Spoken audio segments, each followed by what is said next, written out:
안녕하십니까. 소동입니다. 오랜만에 인사드립니다. 제목에 말씀했다시피, 적어놨다시피, 오늘은, 오늘 주제는, 고독사. 과연 불행한 인생인가? 아니면 실패한 인생인가? 음, 뭐, 제가 다큐멘터리 같은 거 하잖아요. 근데 이제 마치, 지방자치단체, 구청이나 이런 데, 시청 이런 데서, 행여자, 과거에 행여자라 그러잖아요.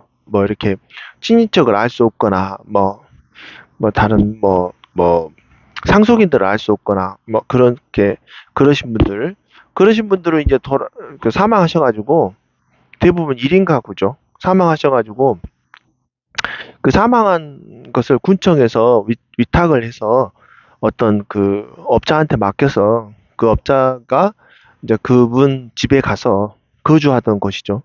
거기서 이제 그분이 사망한 걸 뭐 사체는 보건소에서 가져가서 이렇게 뭐 화장을 하거나 그렇게 했겠죠. 음. 근데 이제 그 집을 청소하는 거죠. 그 집을 청소하는데 일반 집주인이 맡기는 경우도 있고 그다음에 군청이나 구청에서 지방자치단체에서 맡기는 경우도 있고 그래서 이제 그걸 업으로 하시는 분이 이제 그 집에 가서 그 집에 이제 이렇게 막 그 물건 같은 거 또는 이불 같은 거 그대로 이렇게 있던 거 그런 것들을 치우면서 이렇게 이제 그런 그 직업의 세계죠. 그 사람 직업을 찍는 그런 다큐멘터리가 있었어요. 그런데 이제 거기서 거기서 나레이션 하는 사람이 MC죠. 하는 사람이 말하는 게 마치 혼자 죽는 게 마치 실패한 사람의 인생인 양 또는 그게 어떤 보통의 삶이 아닌 것이냐 이렇게 이야기하면서 약간의 뭐지고 그 혼자 사는 사람들에 대해서 음, 1인 가구에 대해서 이 공포심을 많이 주게 하더라고요. 그래서 제가 이제 그걸 보면서 이런 생각들을 해봤어요. 과연 혼자 살다가 1인 가구로 아무 연고 없이 죽는 게 고독사라 그러죠. 고독사가 정말로 불행한 삶인가 또는 실패한 삶인가 그 생각을 해봤는데 그건 좀 아닌 것 같아요. 왜냐하면 어 저도 이제 주위에 많은 형제간까지는 아니지만 부모님이나 또는 이제 주위에 친구들 직장 동료들 죽음을 지켜봤습니다.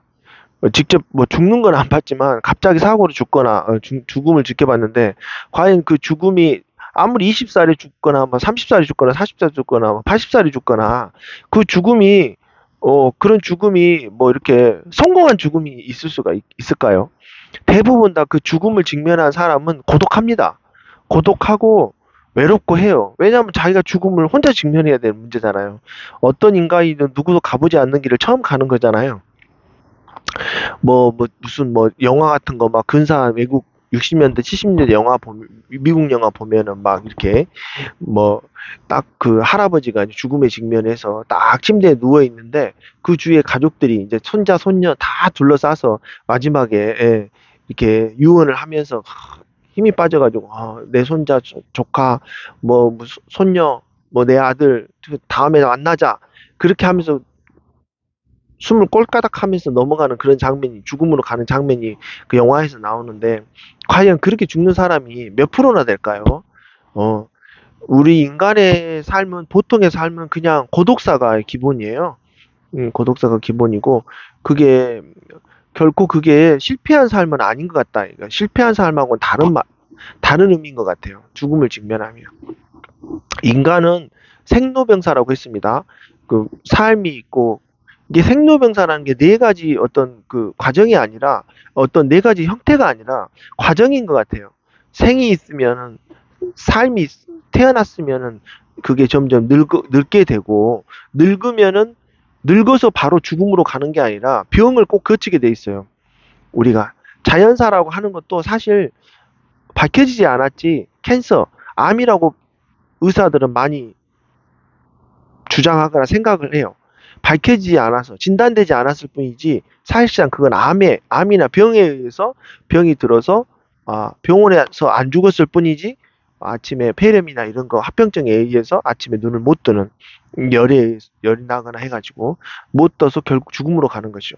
생과 삶이 태어남이 있으면 늙음이 있고 늙음은 결국 병을 동반하고 병의 결론은 결국 죽음이라는 것이죠. 그건 인간이 어쩌보면 그냥 태어남과 동시에 갖게 되는 숙명이지, 그게 죽었다고 해서 고독사를 한다고 해서 실패한 삶은 아니다. 근데 왜 우리 사회에서는 실패한 삶처럼 그렇게 묘사를 할까요? 아, 제가 이렇게 보면 대한민국 사회에 있어서는 항상 비교 문화가 우리 사회에 만연해 있는 것 같아요. 태어날 때부터 비교하면서 배우면서도 비교, 그러면서 뭐 직장에 가서도 비교, 돈을 벌어도 비교, 아파트를 사도 비교, 차를 사도 비교, 음, 어, 그냥 결혼을 해도 비교, 음, 비교를 통해서 자기가 더 월등하다, 우월하다, 이런 것들을 갖고자 하는, 그런 마음을 갖고자 하는, 그러면서 그 퍼센트로 극소수의 퍼센트가 되기 위해서, 비교 우위가 더 높은 극소수의 퍼센트가 되기 위해서 하는, 그 뭐 이렇게 자기의 모든 걸 갈아 넣는 것이죠. 금전이면 금전, 열망이면 열정이면 열정, 사랑이면 사랑, 갈아 넣는 것이죠. 근데 과연 그게 정답일까요? 어, 비교 우위를 통해서 얻는 그 적은 퍼센트의 획득이, 적은 퍼센트의 사람만이 갖는 그 획득이라는 게 지위든 돈이든 명예든 그 획득이라는 게 과연, 그 사람한테, 어떤 성공한 삶, 어떤 행복감, 그런 걸 줄까요? 그건 아닌 것 같아요. 이제 뭐 우리가 극단적으로 이병철 회장, 삼성의 이병철 회장이나 뭐 이건희 회장 뭐 죽음도 우리가 그 매스컴을 통해서 지켜봤잖아요.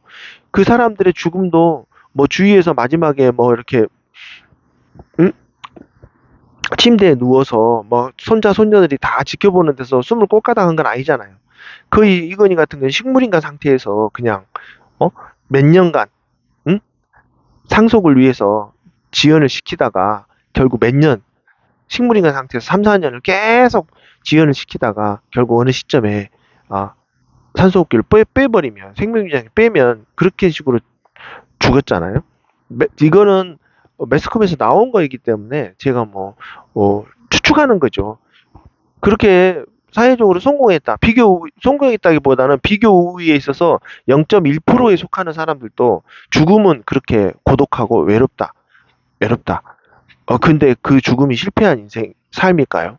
그건 아니라고 봅니다. 결국은 무엇이냐? 저는 우리 사회가 비교하고 거기서 층을 지우고 퍼센트를 나누려고 하는 문화에서. 근데 그것은 근본적으로 보면 그것을 하는 사람들의 사회적 구조가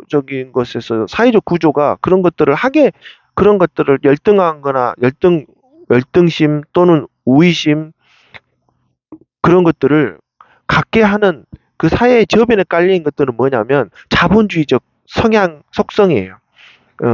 그걸 통해서 소수의 사람들이 상대적으로 내가 우월하다라는 느낌을 갖게 하는 것이고, 자본을 한쪽에다 집약시키려고 하는 것이고, 그걸 통해서 또, 그 소수의 자본을 매매하거나 팔거나 할 때, 더 큰 이익을 얻기 위해서 하는 것이죠.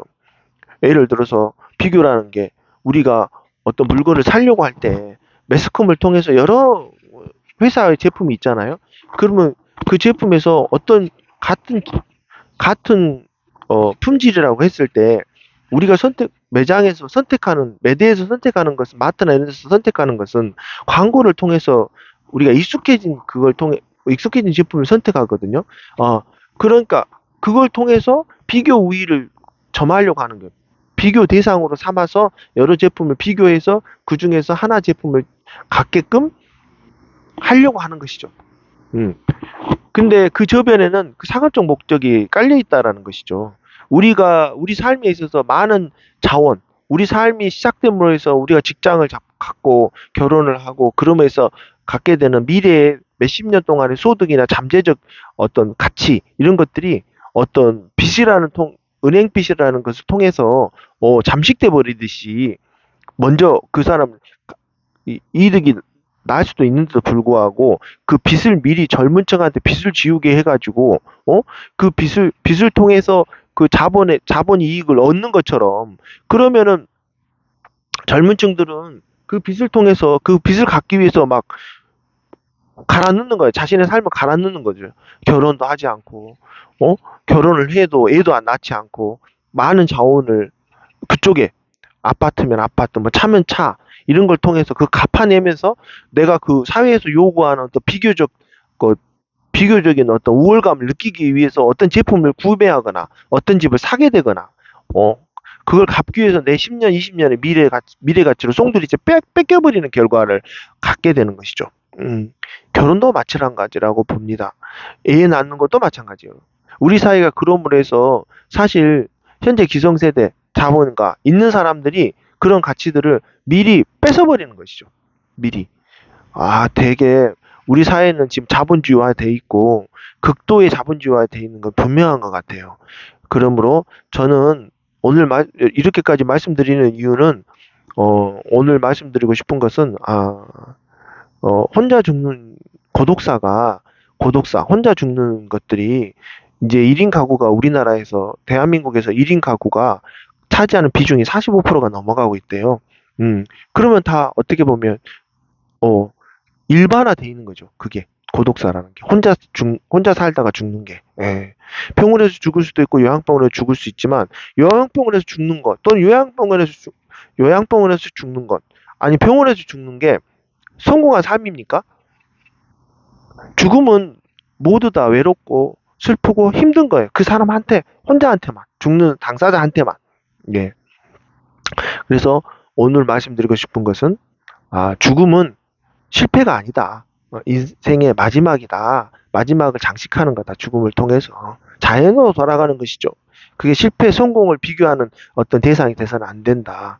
그렇게 생각하시고 두려움을 갖지 않았으면 좋겠습니다. 오늘 영상 이것으로 마치겠습니다. 감사합니다.